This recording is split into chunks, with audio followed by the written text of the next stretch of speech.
The courtroom doors opened at exactly 9:47 a.m., 13 minutes late. Judge Judy looked up from her notes, already annoyed. Tardiness was her least favorite way to start a case, but then she saw why they were late. A woman entered slowly, one hand resting on the shoulder of a golden retriever wearing a service vest. Her other hand held a white cane that swept the floor in careful arcs. She moved with the kind of precision that comes from years of navigating a world built for eyes she didn't have. Behind her, a man strolled in, mid-30s, expensive sneakers, phone in hand, barely looking up. The contrast was immediate, striking, wrong. The bailiff stepped forward to guide the woman, but she smiled politely and shook her head. "I'm fine, thank you. Atlas knows the way." The dog led her to the plaintiff's table with practiced ease. She settled into her chair, back straight, hands folded, composed, ready. The man, the defendant, dropped into his seat like he was doing everyone a favor by showing up. He didn't look at the woman, didn't acknowledge her at all. Judge Judy noticed. She notices everything. "State your names for the record," Judy said, eyes already fixed on the defendant. The woman spoke first, voice clear and steady. "Charlotte Reeves, Your Honor." The man barely glanced up from his phone. "Marcus Webb." "Mr. Webb," Judy said, her tone already carrying an edge. "Put the phone away. Now." Marcus looked up, surprised, like he'd forgotten he was in a courtroom. He shoved the phone in his pocket with an exaggerated sigh. Charlotte's fingers traced the edge of the table lightly, a small gesture, almost invisible. But it told Judy something. Charlotte was listening, really listening. "Ms. Reeves," Judy continued, "you're suing Mr. Webb for what exactly?" Charlotte tilted her head slightly, angling toward Judy's voice with the kind of attentiveness most sighted people never managed. "Your Honor," she began, "I'm suing Marcus for stealing my car, using it without permission for 6 months, damaging it extensively, and refusing to return it." A murmur rippled through the gallery. Marcus scoffed audibly. "That's not, she's exaggerating." "I didn't ask you yet." Judy cut him off. "You'll get your turn." Marcus leaned back, arms crossed, jaw tight. Judy turned back to Charlotte. "Ms. Reeves, you're blind, correct?" "Yes, Your Honor, I've been blind since birth." "Then why?" Judy asked, genuinely curious. "Do you own a car?" It was the question everyone in the room was thinking. Charlotte smiled, not defensively, but like she'd been waiting for it. "Because I'm blind, Your Honor, not helpless." The courtroom went still. Even Marcus looked up. Charlotte continued, calm and matter-of-fact. "I bought the car 3 years ago. It's a 2021 Honda CR-V. I use it for transportation. Friends drive me, I hire drivers for longer trips, and I have a neighbor who helps with grocery runs. The car is registered in my name, insured in my name, and paid for entirely by me." Judy nodded slowly. "And Mr. Webb, how does he fit into this?" Charlotte's expression shifted, just slightly. A flicker of something harder beneath the calm. "He was my boyfriend," she said quietly. "Until 6 months ago." Marcus shifted uncomfortably. His knee started bouncing, a nervous tick he couldn't quite hide. "Ms. Reeves," Judy said, "walk me through what happened. Start from the beginning." Charlotte took a breath, organizing her thoughts with the precision of someone who'd replayed the story 100 times in her head. "We met 2 years ago," she began, "at a community event. He seemed kind, attentive. He offered to help me with things I didn't ask for help with, but I thought it was sweet." She paused. "Looking back, I see it differently now." Judy leaned forward slightly. "How so?" "He didn't see me as independent," Charlotte said. "He saw me as manageable." The word hung in the air like smoke. Marcus rolled his eyes. "Here we go." "Mr. Webb," Judy warned, "one more interruption and I'll hold you in contempt. Are we clear?" Marcus clamped his mouth shut, but his expression screamed defiance. Charlotte continued. "About 6 months into the relationship, he started asking to borrow my car. Just small trips at first, errands, picking up takeout. I said yes because I trusted him." "Did you give him a key?" Judy asked. "Yes," Charlotte admitted. I gave him a spare key. I thought—" She trailed off, then steadied herself. "I thought we were building something. I thought he cared about me." Her voice didn't waver, but the pain was there. Quiet, controlled, real. "When did things change?" Judy pressed. Charlotte's jaw tightened almost imperceptibly. "About a year ago. He started taking the car without asking. At first, he'd text me, 'Hey, borrowing the car, be back soon.' But then the texts stopped. He'd just take it." "And you allowed this?" Judy asked, not judgmentally, just clarifying. "At first, yes," Charlotte said. "I didn't want to seem controlling. I didn't want him to think I didn't trust him." She paused. "But then the car started coming back. Different." "Different how?" "It smelled like smoke. Marcus doesn't smoke, or at least he told me he didn't. There were food wrappers in the back seat. The mileage was higher than it should have been for the trips he claimed he was making, and the gas tank was always empty." Judy's eyes narrowed. "Did you confront him?" "I tried," Charlotte said. "He told me I was being paranoid, that I couldn't possibly know what I was talking about because I couldn't see the car. He said I was imagining things." Marcus muttered under his breath. "Because she was." Judy's gaze snapped to him like a whip. "Excuse me?" Marcus shrugged, trying to look casual but failing. "I'm just saying, Your Honor, she couldn't actually verify any of this. She's blind. How would she know if the car smelled different or if there were wrappers? She's guessing." The courtroom went cold. Charlotte's hands, resting calmly on the table, tightened just a fraction. Judy stared at Marcus with the kind of look that could peel paint off walls. "Mr. Webb, are you seriously suggesting that being blind makes someone incapable of noticing changes in their own property?" "I'm saying she can't see it," Marcus shot back, his arrogance finally breaking through. "She's relying on, I don't know, feelings, assumptions?" "Observations," Charlotte corrected quietly. "I notice things you don't, Mr. Webb, because I have to." Judy nodded. "Continue, Ms. Reeves." Charlotte exhaled slowly. 6 months ago, I asked him to return my car, permanently. I told him the relationship wasn't working, and I needed my vehicle back. And what did he say?" Charlotte's voice went flat. "He said no." The word no echoed through the courtroom like a gunshot. Judy blinked. "He said no?" "Yes, Your Honor," Charlotte confirmed. "He told me the car was just sitting in my driveway doing nothing, that it was a waste for me to own it, that he needed it more than I did." Marcus leaned forward, finally engaging. "That's not exactly what I said." "Then what exactly did you say?" Judy demanded. Marcus hesitated, realizing he'd just walked into a trap. I said it didn't make sense for her to keep a car she couldn't drive, that it was impractical." "Impractical for her," Judy said slowly. "Or inconvenient for you?" Marcus didn't answer. Charlotte spoke up. "He told me I was being selfish, that I should let him use it since I didn't really need it anyway." Judy's expression darkened. "And when you insisted on getting it back?" Charlotte's voice steadied, resolute. "He blocked my number, changed the locks on his apartment so I couldn't come over, and kept the car." The gallery gasped, not dramatically but genuinely. This wasn't a story. This was theft dressed up as a relationship. Judy turned her full attention to Marcus. "Mr. Webb, is this true?"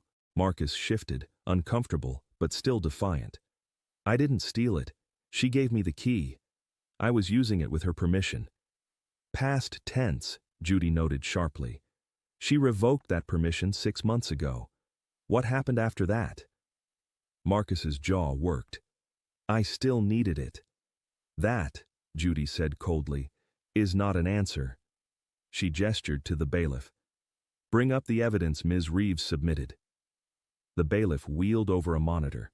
On the screen appeared a timeline, meticulously documented, text messages, emails, voicemails, all from Charlotte to Marcus. "Marcus, I need my car back. Please return my vehicle. This isn't fair. If you don't bring it back, I'll have no choice but to take legal action. And Marcus's responses, when he bothered to respond at all, were dismissive, mocking, cruel. Relax. You don't even use it. Stop being dramatic. You're overreacting. Judy read them aloud, each one landing heavier than the last. When she finished, she looked at Marcus. Mr. Webb, you were told repeatedly to return the car. You refused. That's theft. Marcus leaned back, arms crossed. It's more complicated than that. No, Judy said. It really isn't. She turned back to Charlotte. Ms. Reeves, do you have proof of ownership? Charlotte reached into a folder on the table, organized with tabs she could feel. She pulled out a document and handed it to the bailiff. Registration, insurance, purchase receipt, she said. All in my name. Judy reviewed the documents. Everything checked out. Mr. Webb, Judy said, voice like ice. Where is the car now? Marcus hesitated. Too long. Mr. Webb, Judy repeated, slower. Where is Ms. Reeves's car? Marcus rubbed the back of his neck. It's at my place. And what condition is it in? Another pause. Charlotte's hands tightened on the table again. She already knew. She'd known for months. Mr. Webb, Judy said, her patience evaporating, answer the question. Marcus exhaled sharply. There's some minor damage. Charlotte let out a breath that sounded almost like a laugh, bitter, knowing. Minor, she repeated softly. Judy's eyes narrowed. Define minor. Marcus shrugged. A dent in the bumper, some scratches, nothing major. Nothing major, Judy echoed. She looked at Charlotte. Ms. Reeves, do you have evidence of this minor damage? Charlotte nodded. Yes, Your Honor, my neighbor took photos 2 weeks ago when she went to check on the car. The bailiff pulled up the photos on the monitor. The courtroom gasped. The car was wrecked, not totaled, but close. The front bumper was caved in. The driver's side door was scraped down to bare metal. The windshield had a spiderweb crack spreading across it. The tires were bald, treads worn down to nothing, and inside, visible through the cracked windshield, the interior was trashed. Fast food bags, empty bottles, stains on the seats. Judy stared at the screen, then at Marcus. You call that minor? She asked, voice dangerously quiet. Marcus swallowed. I was going to fix it. When? Judy demanded. Before or after you gave it back? Marcus didn't answer. Charlotte sat perfectly still, face unreadable. But her dog, Atlas, shifted closer to her, sensing her tension, offering silent support. Judy leaned back, studying Marcus like a puzzle she'd just solved, but didn't like the picture it made. Mr. Webb, she said, I'm going to ask you one more time, and I suggest you think very carefully before you answer. She paused. Did you steal Charlotte Reeves's car? Marcus met her gaze, and for the first time, his arrogance cracked. I needed it, he said quietly. Not, I borrowed it. Not, she gave me permission. I needed it. Judy nodded slowly. That, she said, is what we call a confession. Judge Judy set down the photos of the damaged vehicle, her expression unreadable but her eyes sharp enough to cut glass. Mr. Webb, she said slowly, you needed a car that wasn't yours. Let's explore that. Marcus shifted in his seat, the confidence he'd worn like armor earlier now looking more like a costume that didn't quite fit. I have a job, he said defensively. I needed transportation. You didn't own a car? Judy asked. No. Why not? Marcus hesitated. I couldn't afford one. Judy's eyebrow arched. But you could afford those expensive sneakers? That designer watch you're wearing? That phone that's newer than mine? Marcus's hand instinctively went to his wrist, covering the watch. Those are different. How so? Judy pressed. They're investments. The courtroom murmured. Even the bailiff looked skeptical. Charlotte sat perfectly still, but her lips pressed together, not in anger, but in recognition. She'd heard this logic before. Judy leaned forward. Mr. Webb, Explain to me how a watch is an investment, but a reliable vehicle for work isn't. Marcus fumbled. The watch holds value, cars depreciate. So does your credibility, Judy said flatly. But let's move on.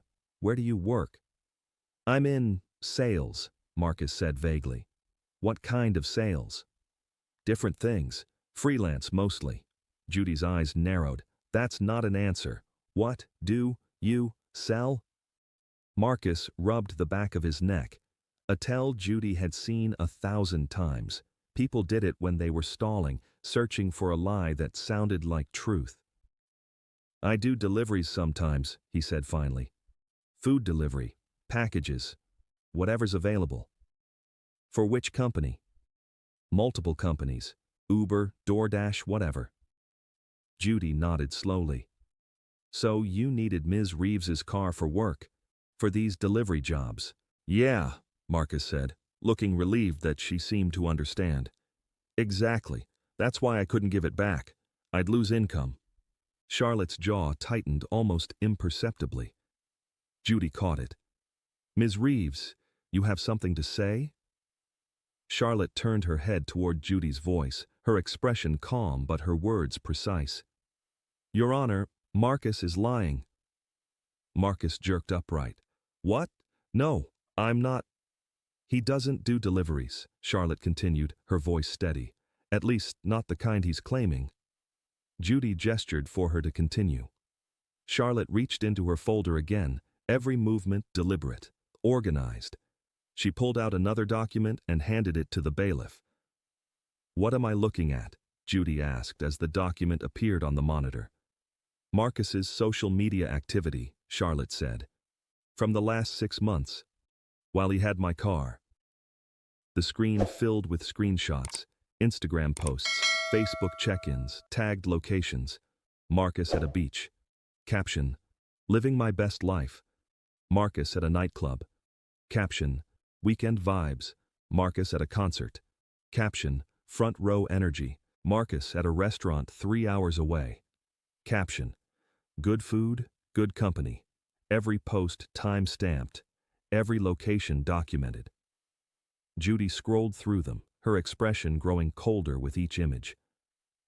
Mr. Webb, she said quietly, these don't look like delivery routes to me. Marcus's face flushed. I took breaks. People are allowed to have fun. Fun, Judy repeated. Let's look at the mileage, shall we? She pulled up another document Charlotte had submitted, a mileage log from the car's maintenance records.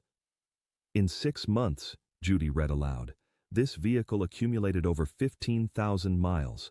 For context, the average driver puts about 12,000 miles on a car per year. She looked at Marcus. Where were you driving? Marcus stammered. Around. For work. For... Your Honor, Charlotte interrupted gently. May I show you something else? Judy nodded.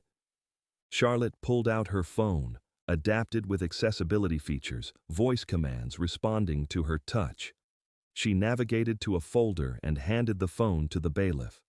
On the monitor appeared a different kind of evidence, receipts, gas station receipts, from Charlotte's credit card, the one Marcus had apparently convinced her to add him to for emergencies.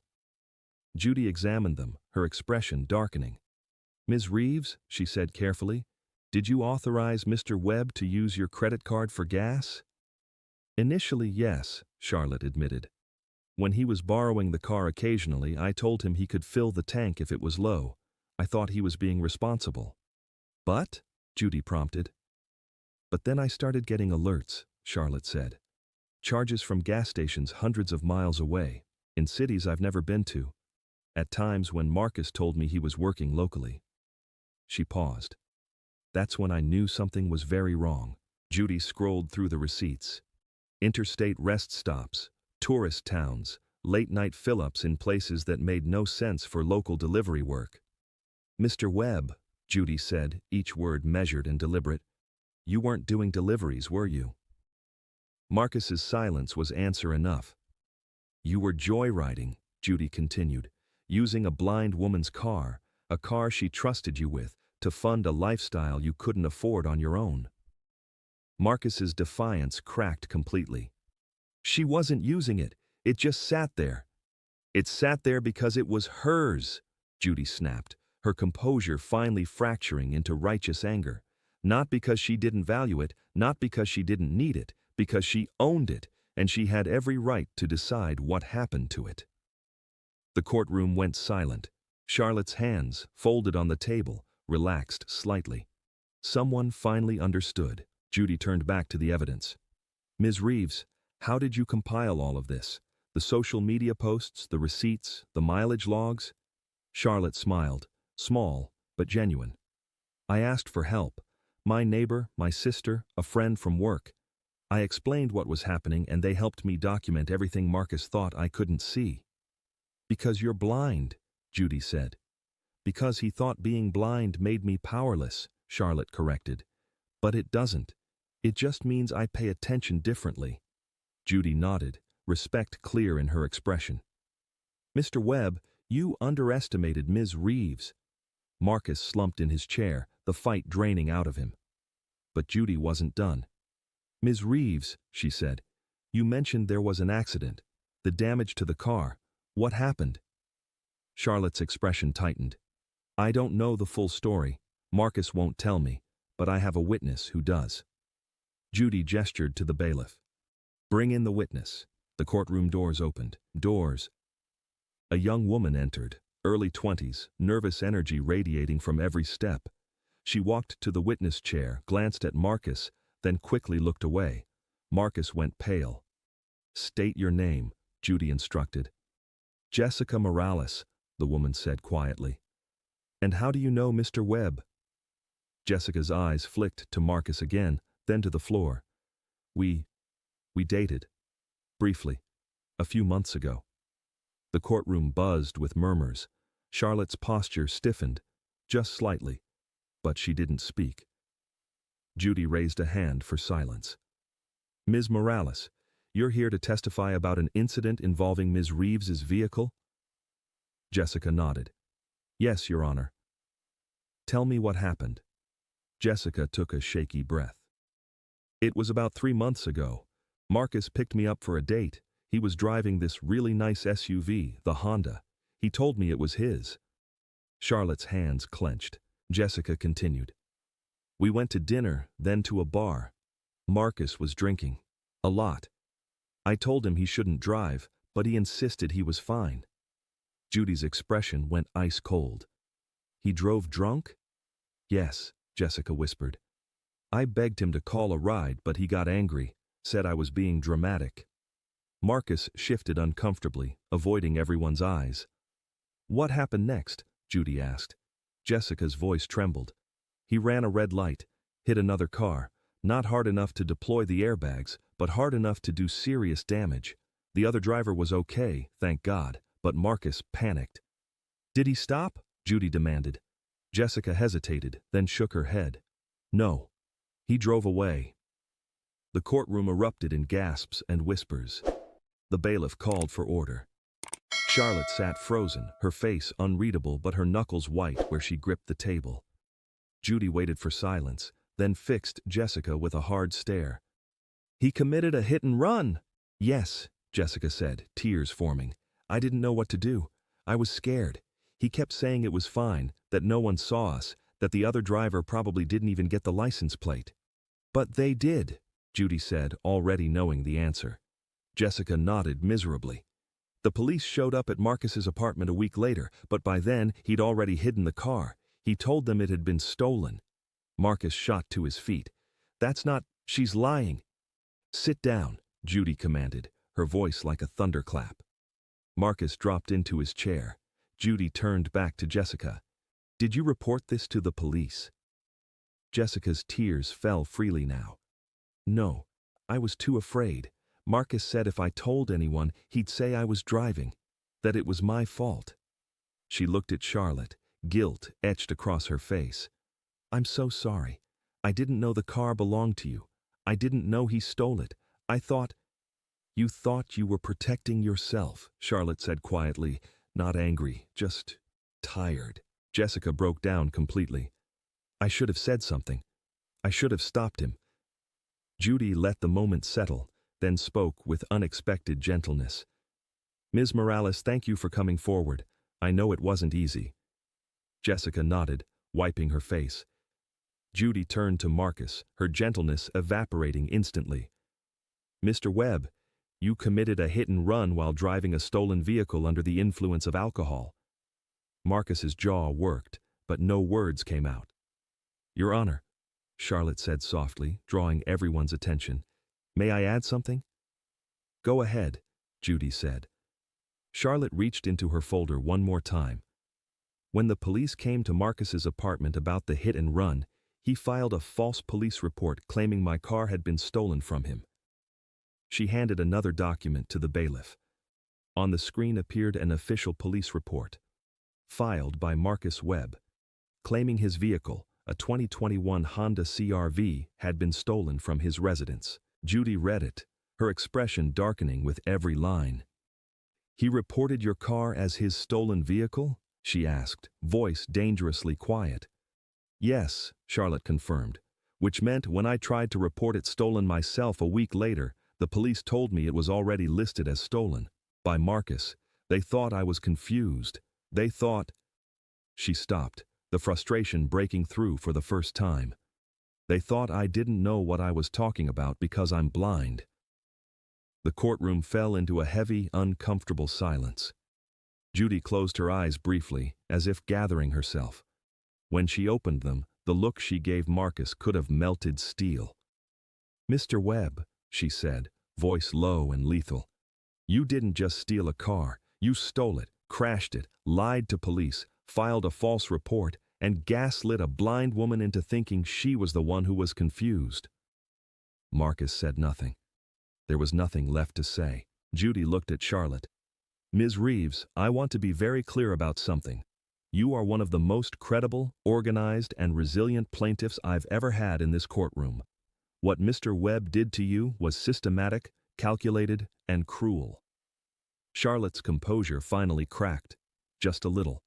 A single tear rolled down her cheek. Atlas, her service dog, nudged her hand gently. Judy turned back to Marcus.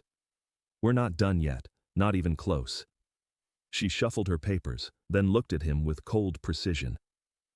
Mr. Webb, where is the car right now? Marcus swallowed hard. At my apartment. And you're going to return it to Ms. Reeves immediately after this hearing? Marcus hesitated. I can't. The courtroom went silent. Judy's eyes narrowed. What do you mean you can't? Marcus looked like he wanted to disappear into the floor. Because I don't have the keys anymore. Charlotte's head tilted sharply. What? I lost them, Marcus muttered. You lost them, Judy repeated, her tone flat and disbelieving. Or you sold them. Marcus flinched, and Judy knew. Who has the car now, Mr. Webb? Marcus's voice was barely a whisper. I don't know. Charlotte stood abruptly, her chair scraping against the floor. Atlas stood with her, alert. What do you mean you don't know? Her voice, usually so controlled, shook with fury. Where is my car, Marcus? Marcus couldn't look at her. I let someone borrow it. For money. And they haven't brought it back. The courtroom exploded. Judge Judy slammed her gavel 3 times, restoring order with sheer force of will. Mr. Webb, she said, voice ice cold. Are you telling this court that you not only stole Ms. Reeves's car, but you then rented it out to a third party? Marcus nodded miserably. And now you don't know where it is? Another nod. Charlotte sank back into her chair, Atlas pressing against her leg. Judy turned to the bailiff. Get the police on the line, now. The bailiff moved quickly. Judy looked at Marcus with pure contempt. Mr. Webb, you are beyond reckless. You are criminally negligent, and you are going to face consequences far beyond this courtroom. She turned to Charlotte. Ms. Reeves, I am ruling entirely in your favor. Mr. Webb owes you the full value of the vehicle, plus damages, plus legal fees, plus compensation for emotional distress. Charlotte nodded, too overwhelmed to speak. Additionally, Judy continued, I am referring this case to the district attorney's office for criminal prosecution. Theft, fraud, filing a false police report, potential DUI hit-and-run charges. Mr. Webb, you're going to need a very good lawyer." Marcus looked like he might be sick. Judy wasn't finished. "And one more thing," she said, her voice dropping to a deadly calm. "Ms. Reeves trusted you. She gave you access to her life, her resources, her independence, and you exploited every bit of that trust because you thought she couldn't fight back." She leaned forward. "You were wrong." The courtroom sat in stunned silence. Charlotte finally spoke, her voice steady despite everything. "Your Honor, I just want my car back. That's all I ever wanted." Judy's expression softened, just slightly. "We'll get it back, Ms. Reeves. I promise you that." She turned to the bailiff. "Contact every impound lot, every towing company, every auto shop in the county. Find that car." The bailiff nodded and left the room. Judy looked at Marcus one last time. "You're dismissed. Don't leave the state. The police will be in touch." Marcus stood shakily and walked out, his arrogance completely shattered. Charlotte remained seated, Atlas at her side, her hands trembling slightly. Judy watched her for a moment, then spoke gently. "Ms. Reeves, are you all right?" Charlotte let out a long, shaky breath. "I will be, Your Honor. I need a minute." "Take all the time you need," Judy said. As the courtroom cleared, Charlotte sat in the quiet, processing everything that had just happened. She'd won. But it didn't feel like victory yet. It felt like survival. The courtroom reconvened on a gray Thursday morning. Charlotte entered with Atlas at her side, her neighbor Sarah walking beside her for support. She looked tired, not defeated, but worn down by 3 days of waiting, wondering if she'd ever see her car again. Marcus sat at the defendant's table, flanked by a public defender who looked like he'd rather be anywhere else. Gone was the expensive watch, the designer sneakers. Marcus wore a wrinkled button-down shirt and cheap sneakers, his face drawn and pale. Judge Judy entered, and everyone rose. "Be seated," she said, her tone all business. She looked at the bailiff. "Has the vehicle been located?" The bailiff nodded. "Yes, Your Honor. It was found yesterday evening at an impound lot in Riverside County. It had been towed from a strip mall parking lot 3 weeks ago. The lot's been trying to contact the registered owner, Miss Reeves, but the contact information on file was incorrect." Charlotte's breath hitched. "Incorrect how?" The bailiff hesitated, then looked at Marcus. "The information listed Marcus Webb's phone number and email, Your Honor, not Ms. Reeves's." Charlotte's jaw tightened. Another lie. Another manipulation. Judy's eyes narrowed. "Mr. Webb, did you change the contact information with the DMV?" Marcus's lawyer whispered something to him, but Marcus shook his head. "I updated it online," he admitted quietly. "I told Charlotte it was to help her keep track of renewals and stuff. She gave me her login information. Because you convinced her she needed help managing things she was perfectly capable of managing herself," Judy said coldly. Marcus didn't respond. Judy turned to Charlotte. "Ms. Reeves, the car has been recovered. However, I should warn you, its condition has deteriorated significantly since the photos we saw 3 days ago." Charlotte's hands clasped together tightly. "How bad?" "The bailiff has new photos," Judy said gently. "Would you like someone to describe them to you?" Charlotte nodded. "Please." Sarah, sitting beside her, took a breath and began describing what appeared on the monitor. "The front bumper is completely detached on one side," Sarah said softly. "The windshield crack has spread across the entire glass. Both side mirrors are missing. The interior—" She paused. "Charlotte, it's filled with trash. Food containers, bottles, cigarette butts, even though you said Marcus doesn't smoke. The seats are stained, badly. And there's something written on the dashboard." Charlotte's face went very still. "Written?" "In permanent marker," Sarah confirmed, her voice shaking with anger. "It says, 'Out of service.'" The courtroom went silent. Charlotte's composure cracked, not into tears, but into something harder. sharper. Out of service, she repeated, her voice barely above a whisper. Like I was. Judy closed her eyes briefly, and when she opened them, the look she gave Marcus could have stopped a freight train. Mr. Webb, she said, each word deliberate and cold. When you took Ms. Reeves's car, you didn't just take her property, you took her independence, her dignity, her ability to trust.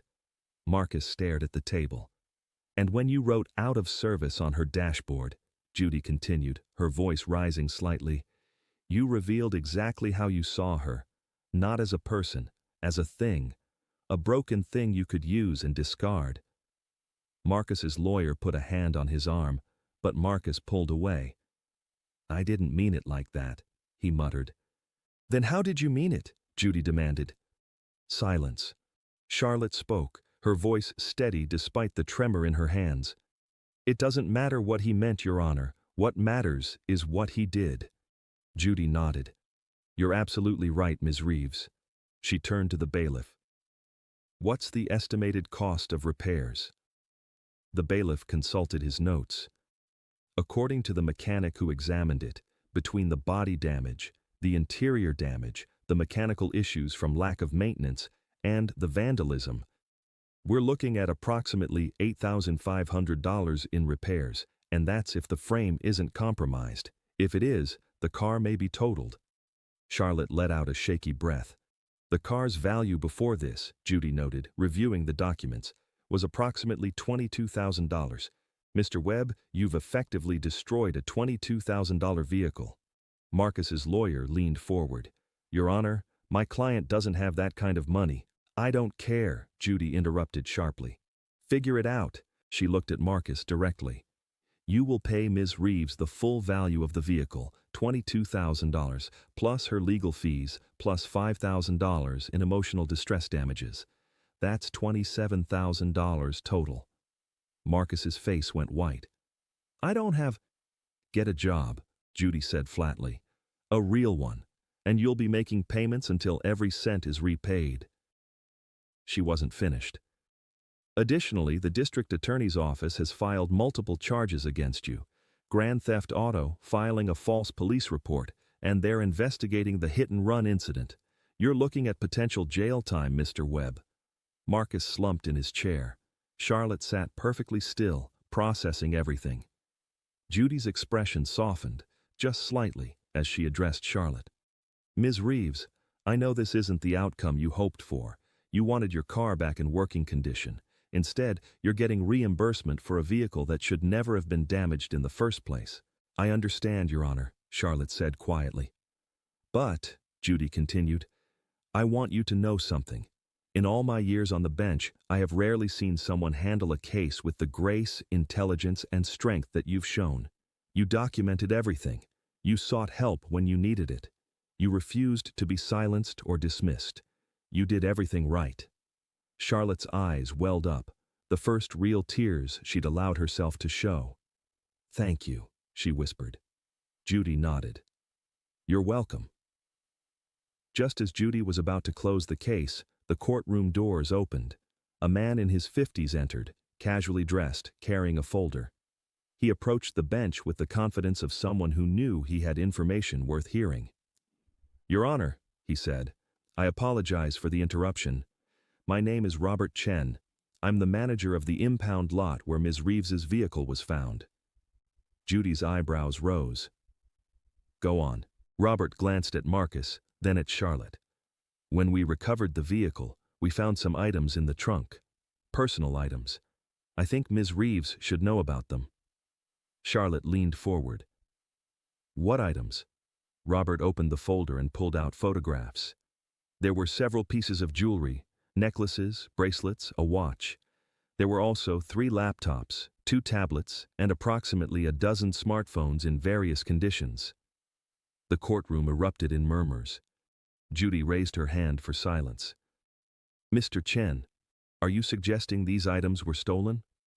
I can't say for certain, Robert said carefully, but when we ran the serial numbers on the electronics, several came back as reported stolen from various locations throughout Southern California. Charlotte's hand went to her mouth, Judy turned slowly to Marcus, her expression thunderous. "Mr. Webb, would you care to explain why there's stolen property in Ms. Reeves's vehicle?" Marcus's lawyer immediately interjected. "Your Honor, my client invokes his Fifth Amendment right." "Of course he does," Judy said, disgusted. She turned to Robert. "Have you contacted the police about this?" "Yes, Your Honor. They're on their way." Judy nodded. "Good." She looked at Charlotte, whose face had gone pale. "Ms. Reeves, did you have any knowledge of these items being in your vehicle?" "None," Charlotte said firmly. "I had no idea." "I believe you," Judy said. "And I want to make something very clear on the record. Ms. Reeves is a victim here. She is not in any way complicit in whatever Mr. Webb was using her vehicle for." Charlotte nodded, relief washing over her face. Judy turned back to Marcus. "Mr. Webb, I don't know if you were running some kind of theft ring, if you were fencing stolen goods, or if you were just phenomenally stupid. But what I do know is this. You used a blind woman's car to commit crimes, ensuring that if you were caught, suspicion would fall on her first." Marcus said nothing, but his face told the whole story. Guilt, fear, shame. "That," Judy said, her voice dropping to a dangerous quiet, "is the most cowardly thing I've ever seen in this courtroom." Charlotte stood abruptly, startling everyone. Atlas stood with her, immediately attentive. "Your Honor," she said, her voice stronger than it had been all day. "May I say something?" "Of course," Judy said. Charlotte turned toward Marcus, not seeing him but facing him nonetheless. Her voice was steady, clear, and filled with a quiet fury that was somehow more powerful than any shouting could have been. "Marcus," she began, "when we met, I thought I'd found someone who saw me, really saw me, not my disability, not my limitations, just me." Marcus shifted uncomfortably. "But you never saw me at all," Charlotte continued. "You saw an opportunity, someone you could manipulate, someone who wouldn't fight back, someone whose blindness made her vulnerable." Her voice didn't waver. "You were wrong." The courtroom was silent. Utterly, completely silent. "I am blind," Charlotte said. "But I'm not helpless, I'm not naive, and I'm not weak. I built a life for myself. I bought that car with my own money, earned from my own job. I have friends, family, a career, independence. Everything you tried to take from me." She paused. "You tried to make me doubt myself, to believe I couldn't manage my own life, to accept that I needed you more than you needed me. But the whole time, Marcus, you were the one who needed me. My car, my money, my trust." Marcus's eyes were red-rimmed, whether from shame or self-pity, it was impossible to tell. "I don't hate you," Charlotte said, and the words seemed to surprise even her. "I pity you, because you had someone who cared about you, who trusted you, who would have helped you if you'd just been honest, and you threw it all away because you couldn't see past your own entitlement." She turned back toward Judy. "I'm done, Your Honor. I needed to say that." Judy nodded, respect clear in her expression. "Thank you, Ms. Reeves. That took courage." Charlotte sat down, her hands trembling slightly, but her posture straight. Judge Judy gathered her papers, her expression settling into the familiar mask of authority and finality. "Mr. Webb," she said, "I'm going to summarize what happens next, and I suggest you listen carefully." Marcus lifted his head slightly. "You owe Ms. Reeves $27,000 in restitution. Payments will begin immediately, and failure to comply will result in wage garnishment and additional penalties." She flipped a page. "You are banned from any contact with Ms. Reeves. No calls, no texts, no social media, no showing up at her home or workplace. Violation will result in immediate arrest." Another page. "You will surrender your driver's license pending the outcome of the criminal investigation into the hit and run. If you're found guilty, you're looking at suspension or revocation." She looked up, meeting his eyes. "And finally, you will stand trial on multiple felony charges: grand theft auto, possession of stolen property, filing a false police report, possibly more depending on what the DA uncovers." Marcus looked like he might be sick. "Do you understand?" Judy asked. "Yes," Marcus whispered. "Good." Judy turned to Charlotte. "Ms. Reeves, you'll receive your restitution payment schedule within the week.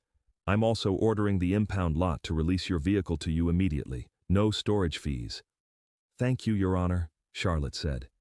Judy's expression softened one final time. "Ms. Reeves, I want you to remember something. This experience doesn't define you. His actions don't diminish your worth. You came into this courtroom seeking justice, and you got it. Not because I gave it to you, but because you fought for it." Charlotte's composure finally broke. Tears streamed down her face, but she was smiling. "Thank you," she said again, her voice thick with emotion. Judy nodded. "You're welcome. Case dismissed." The gavel fell, sharp, final, absolute.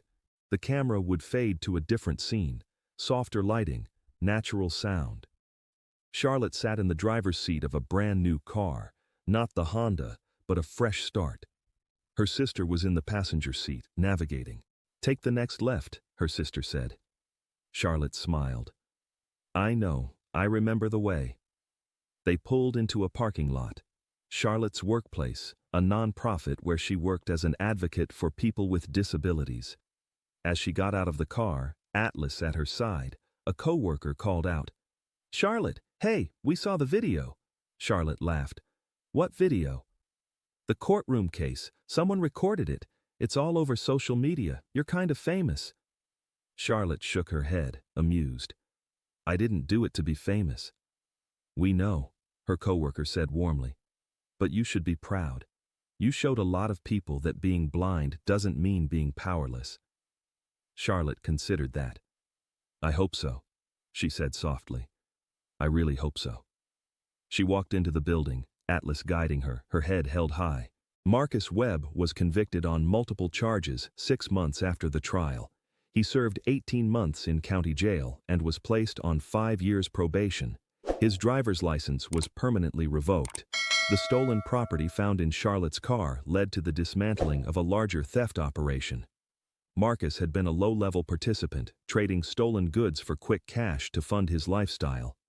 He never contacted Charlotte again.